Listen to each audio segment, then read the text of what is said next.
পশ্চিমবাংলার রাজনৈতিক প্রেক্ষাপটে কংগ্রেস 294টা বিধানসভায় একক শক্তিতে হাত প্রতীক নিয়ে লড়াই করবে এবং শুধু তাই নয়, আমাদের কর্মী নেতারা সেই লক্ষ্যে আমরা বাংলার জনগণের কাছে সেই আশীর্বাদ চাই, বাংলার উন্নয়নের জন্য, বাংলার কৃষ্টির জন্য, বাংলার ঐতিহ্যের জন্য, বাংলার নারী সুরক্ষার জন্য কংগ্রেসের প্রত্যেকটি কেন্দ্রে প্রতিদ্বন্দ্বিতা করা উচিত।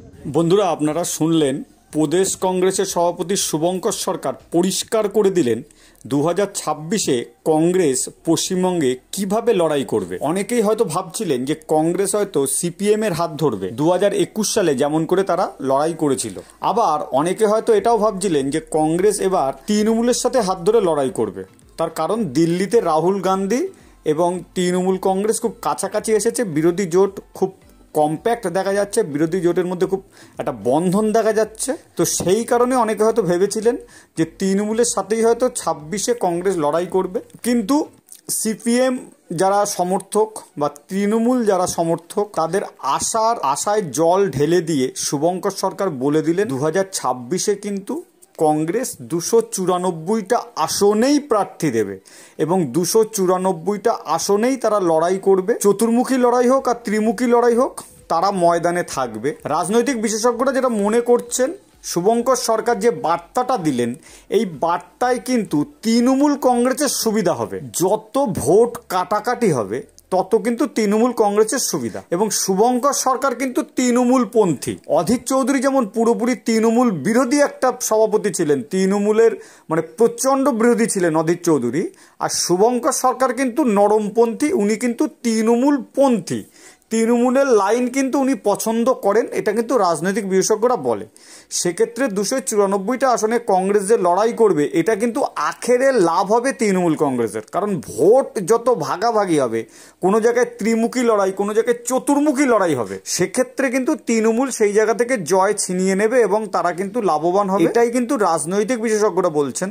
তার কারণ হলো যে তৃণমূলকে যারা ভোট দেয় তারা তৃণমূলকে ভোট দেবে, যারা তৃণমূলকে চায় না, তৃণমূল বিরোধী, যে তৃণমূলকে যারা পছন্দ করে না, তারা কেউ কংগ্রেস করে, কেউ সিপিএমকে সমর্থন করে বামপন্থীদেরকে, কেউ বিজেপিকে সমর্থন করে।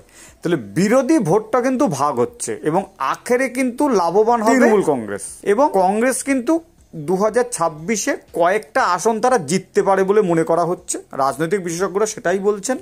2021 সালে কংগ্রেস পশ্চিমবঙ্গে খাতা খুলতে পারেনি, বামফ্রন্টও যেমন খাতা খুলতে পারেনি, কংগ্রেসও খাতা খুলতে পারেনি। কিন্তু 2026-এ কিন্তু কংগ্রেস যদি একা লড়াই করে আর জোট করেই লড়াই করুক না কেন, সে কংগ্রেস তৃণমূলের সাথেই জোট করুক আর সিপিএমের সাথেই জোট করুক, কংগ্রেস কিন্তু বেশ কয়েকটা আসন পাবে 2026-এ। কেন পাবে, কিভাবে পাবে? সংখ্যালঘু অঞ্চল থেকে কংগ্রেস কিছু সিট পাবে, সেটা 2, 4, 5, 7টা হতে পারে, 8, 10টাও হলেও হতে পারে। কিভাবে না, সংখ্যালঘুদের যে অংশ তৃণমূলকে পছন্দ করছে না, সংখ্যালঘুরা তৃণমূলকে চাইছে না, তারা বিকল্প হিসেবে কিন্তু কংগ্রেসকে ভোট দেবে এবং সেই রকম কিন্তু প্রবণতা দেখা যাচ্ছে। এবং সেই জায়গা থেকে হিন্দুদের একটা বড় অংশ যেমন তৃণমূলের থেকে মুখ সরিয়ে নিচ্ছে, মুসলিমদের থেকেও কিন্তু একটা অংশ, সেটা খুব বড় অংশ না হলেও একটা অংশ, একটা শিক্ষিত অংশ, তারা কিন্তু তৃণমূলের থেকে মুখ সরিয়ে নিচ্ছে। পশ্চিমবঙ্গের লাস্ট 5 বছরে তৃণমূলের অপশাসনের যে ফলাফল, শিক্ষা চুরি থেকে শুরু করে, আরজিকর কাণ্ড থেকে শুরু করে, দুর্নীতি থেকে শুরু করে, বিভিন্ন রকম অরাজকতা থেকে শুরু করে, পশ্চিমবঙ্গ জুড়ে কর্মসংস্থানের অভাব থেকে শুরু করে, এই যে বিষয়গুলো, শিক্ষিত হিন্দু শিক্ষিত মুসলিমদেরকেও কিন্তু নাড়া দিচ্ছে। সেই জায়গা থেকেই কিন্তু কংগ্রেস 2026 সালে পশ্চিমবঙ্গ থেকে বেশ কয়েকটা আসন তারা পেতে পারে। তারা একা লড়াই করুক আর তারা সিপিএমের সাথে হাত মেলাক বা তৃণমূলের সাথে হাত মেলাক। কিন্তু শুভঙ্কর সরকারের বক্তব্যটা একদম পরিষ্কার করে আপনাদেরকে প্রথমেই শুনিয়ে দিলাম। উনি পরিষ্কার করে দিলেন 294টা আসনেই কংগ্রেস লড়ছে, না সিপিএমের সাথে যাচ্ছে, না তৃণমূলের সাথে যাচ্ছে। কিন্তু খুব সূক্ষ্মভাবে ভাবলে, খুব সূক্ষ্মভাবে দেখলে এতে লাভবান হবে তৃণমূল কংগ্রেস আর ক্ষতিগ্রস্ত হবে বিরোধীরা, বিজেপি, সিপিএম, এরা ক্ষতিগ্রস্ত হবে। এই বিষয়ে আপনার মতামত জানান। কংগ্রেস একা লড়াই করবে, এটাকে আপনি কিভাবে দেখছেন? আপনি কি সমর্থন করছেন? অবশ্যই আপনার কমেন্টস করুন। আর ভিডিওটা যদি ভালো লাগে লাইক করবেন। ধন্যবাদ। নতুন ভিডিও দেখা হবে। আপনি যদি আমাদের চ্যানেলে নতুন হন অবশ্যই চ্যানেলটাকে সাবস্ক্রাইব করে নিচের বেল আইকনটা প্রেস করতে ভুলবেন না। আমরা এই চ্যানেলে রাজনৈতিক ভিডিও এনে থাকি এবং তা বিশ্লেষণ করি। ধন্যবাদ। আবারও নতুন ভিডিও দেখাবে খুব তাড়াতাড়ি, সাথে থাকবেন।